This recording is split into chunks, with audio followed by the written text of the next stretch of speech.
Yo, what's up guys? Welcome back to another video on the Gooners and Gloves Podcast channel. In today's video, it's going to be the 71st Gooners and Gloves Podcast, and I'm going to be giving you guys my thoughts heading into the Arsenal vs Paris Saint-Germain second leg in the Champions League semi-final at the Parc des Princes. Obviously, this is an absolutely massive game. It's the biggest game in the Mikel Arteta era. It's one of the biggest in Arsenal's history, and it's definitely one of the biggest in the Emirates Stadium era as well. It's a massive game. Both teams looking to reach only their second ever Champions League final.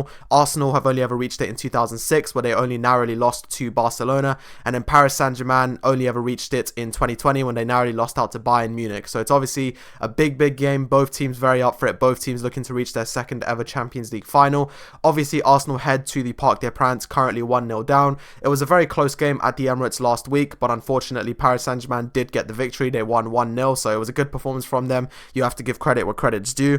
But that being said, it certainly wasn't terrible from Arsenal. There were definitely a lot of moments of positivity. Obviously, we had a goal disallowed. We had several, really good chances which forced some saves from Donnarumma. So this tie is very much still on. We may be one goal down and we may be going away from home, but without a doubt, this is still very much an open tie. This is still very much a close game. I've got no doubt about that. This is still very much on, and obviously both Arsenal and Paris Saint-Germain fans are aware that this is still a very close tie and really could go either way, just like the first leg could have gone either way. So yeah, massive game, no question about that. It's one that it's exciting. It's obviously both exciting and nerve-wracking. Obviously, we are one goal down, but that being said, we have to just believe in the team. Obviously, it was a very disappointing week for Arsenal last week. Firstly, we did lose 1-0, obviously, at home to Paris Saint-Germain, which puts us in the predicament that we are in right now, heading into the second leg. But also, we actually lost to Bournemouth at home, and don't get me wrong, Bournemouth is a good side. Definitely, Bournemouth have done really well this season. Iraola has smashed it this season, so this is no disrespect to Bournemouth, but it's really not encouraging to be losing at home to Bournemouth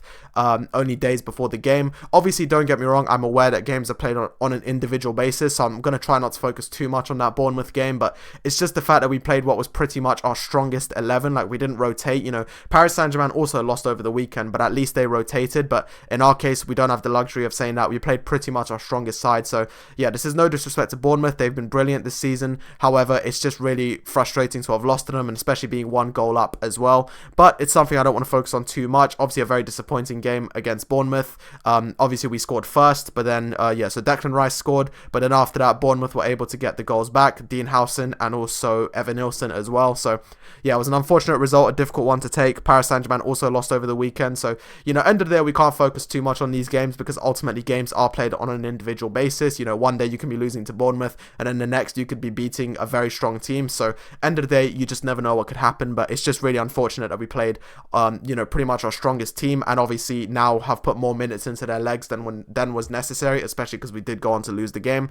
But that being said, both teams lost over the weekend, so it's not something to focus on too heavily, but it's definitely something worth mentioning that both teams are heading into this game off the back of a loss. Although again, in Arsenal's case, I'd argue it's slightly more hurtful, just because at least in PSG's case, they rotated. I think they made 10 changes or something, whereas in our case, we did very little rotation and only really made a couple of changes.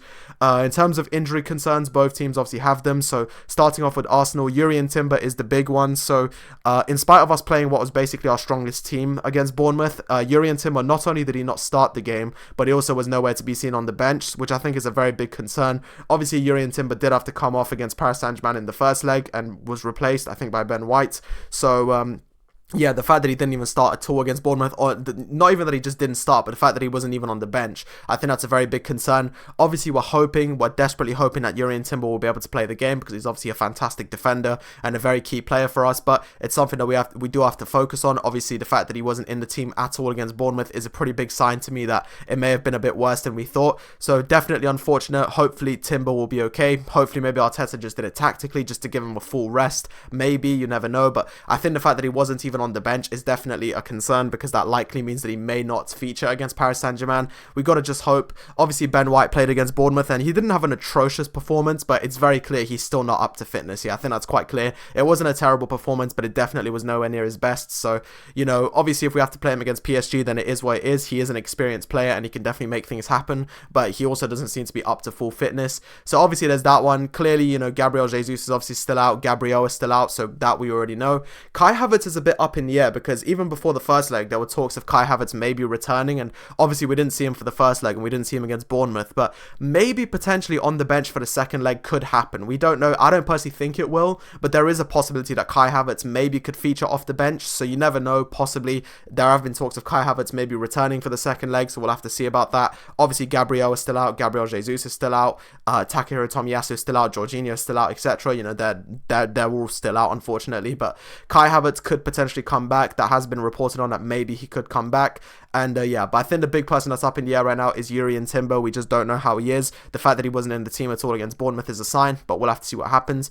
Obviously for Paris Saint-Germain, the big one that people have been talking about is Ousmane Dembele. So obviously Ousmane Dembele actually scored against us in the first leg, a really well taken goal that found the back of the net, only 4 minutes in. However, he did get forced off later into the game with what looked to be a hamstring issue. And you know, I've tried not to focus too much on Ousmane Dembele just because there have been so many conflicting reports about whether he will or won't play. So I'm just going in with the assumption that he will play. I think that's the best thing that we can do, is just prepare with the assumption that he will be playing, because that way if he plays, you're ready for him. If he doesn't play, oh nice, pleasant surprise, you can deal with someone a bit, you know, less good compared to Dembele, if you get what I mean. Not that obviously Bradley Barcola or Ramos are bad, because they're definitely not, but I definitely wouldn't say that as good as Ousmane Dembele. So yeah, I think the best way to approach this is to just assume that Ousmane Dembele, you know, will play. We don't know if he will. I think, you know, Dembele himself has said that he'll play. His Enrique has said that maybe he won't, the fans. So I think it's just one of those things where it's very much up in the air. So it's better just not to focus too much on Ousmane Dembele, because the reality is until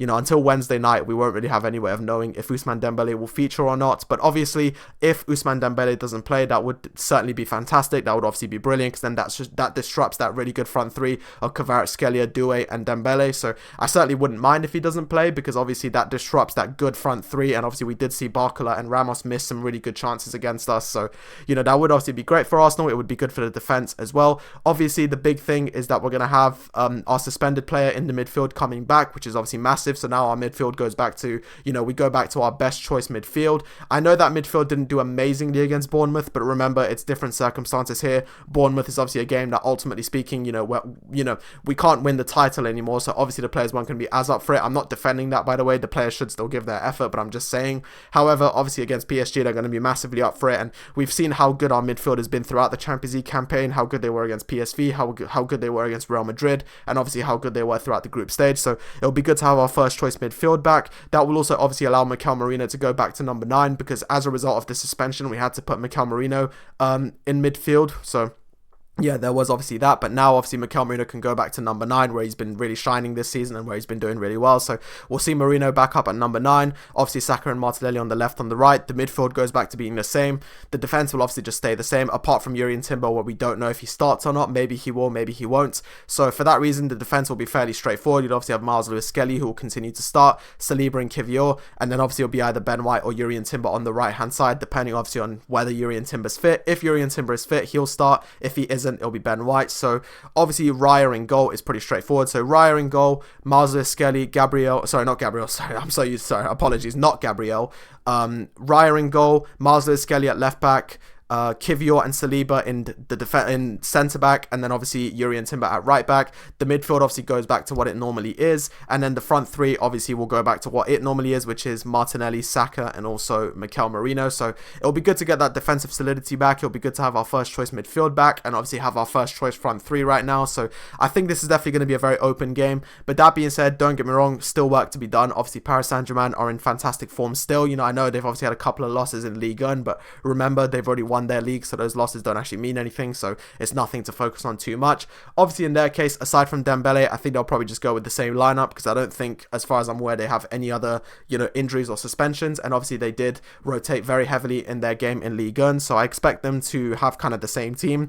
Obviously Donnarumma, Pacho, Nuno Mendes, Hakimi, obviously, Neves, Vitinha, Desiree Doué, Kvaratskhelia, etc. So I don't really expect them to change too much. Obviously, if Dembele is out, then most likely it will be Bradley Barcola or Ramos starting at number 9. So, if Dembele is out, that's probably the only change they'd go with. And vice versa for us. If Jurrien Timber is out, that's probably the only change we'd go with, is to just put Ben White instead of Jurrien Timber. But really, I think the lineups are fairly straightforward. So yeah, massive game.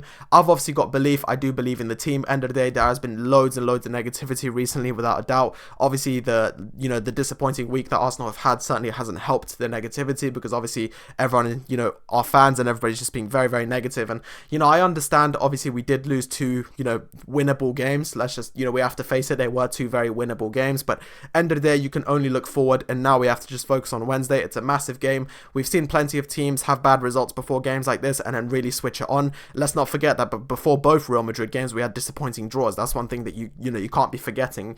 Before both Real Madrid games, we had very disappointing draws in the league, and it went on to put on really good performances. So, we can't focus on it too much. End of the day, we're going to Paris. We have to try and get the goal back, no doubt about that. And I think that's going to be the big priority, is to just get the goal back as soon as possible. Now, the good thing is, in spite of being one goal up, I don't see Paris Saint-Germain parking the bus. That's not something that I think Paris Saint-Germain will do, because first of all, they are only one goal up. So obviously their big priority, just like us, is going to be to shore up the tie and get the second goal. So I think that's definitely a good thing, the fact that they're not going to be parking the bus, because obviously that's something that we do struggle against, low blocks. So I think it's going to be good that Paris Saint-Germain is going to be coming for us, because in the same way that we're trying to get the goal, so are they. Because remember, they're only a goal up. End of the day, you want to be getting more than a goal to feel comfortable in the game. And, they're especially going to, be kicking themselves, because they're going to feel that they should have gotten those goals in the first leg. So for that reason, while they're coming at us, we can definitely counter, we can definitely press. So I definitely don't want to see either team parking the bus, and I don't think either of them will. Obviously, Arsenal can't park the bus because we're literally behind, and PSG technically could if they wanted to, but I don't think that's what they'll do. It's not Enrique's style. Luis Enrique said many times that he won't change his style, and we know he is absolutely not a park the bus type manager. So yeah, it's going to be a very open game. It's going to be a very explosive game. I'm really looking forward to it. Obviously, the winner will play either Inter Milan or Barcelona, and by the way, what a game that was. Inter Milan Barcelona first leg is one of the best games that I've ever watched. Highly entertaining, and I'm really excited for. Me personally, it's going to be tomorrow, but for you guys watching, it's going to be tonight. So for you guys watching, it's tonight, the Inter Milan versus Barcelona game, and I can't wait. It's going to be so entertaining, and I'm looking forward to watching it. And obviously, that will then tell us who plays the winner of this one. So massive, massive semi-finals. They've been really entertaining so far, and I'm looking forward to hopefully some really good second legs, and hopefully Arsenal can seal their place in the Champions League final in Munich. I've got belief. I believe we can do it. I believe with the, with the suspensions being lifted, and, with the different, with the injuries that both teams are facing, I just think this is a very open game. I think it's going to be a very different game. End of the day, the first game was close, but fair play to Paris Saint-Germain. They got over the line, and hopefully this time we can learn from our mistakes and get over the line. Yes, we had disappointing results against Bournemouth. Yes, we had a disappointing result against PSG in the first, in the previous two matches. But end of the day, all we can do is just take that disappointment, take that anger, and use it for the second leg to try and get through. So massive game. But anyway, that's going to do it for my analysis of this game. It's a huge, huge one. I'm really looking forward to this one. Please let me know down below how you guys are feeling for it. If you're an Arsenal fan, do you believe we can do it? Do you believe we can turn this around? Or do you believe this is the end of the road? And if you're a Paris Saint-Germain fan, do you believe that you guys will get through? Or do you believe that maybe Arsenal could pull off the comeback? Please let me know what you guys think of this game. Please also let me know what you think of the Barcelona-Inter Milan game down below, as I'd love to hear your guys' thoughts on all of those.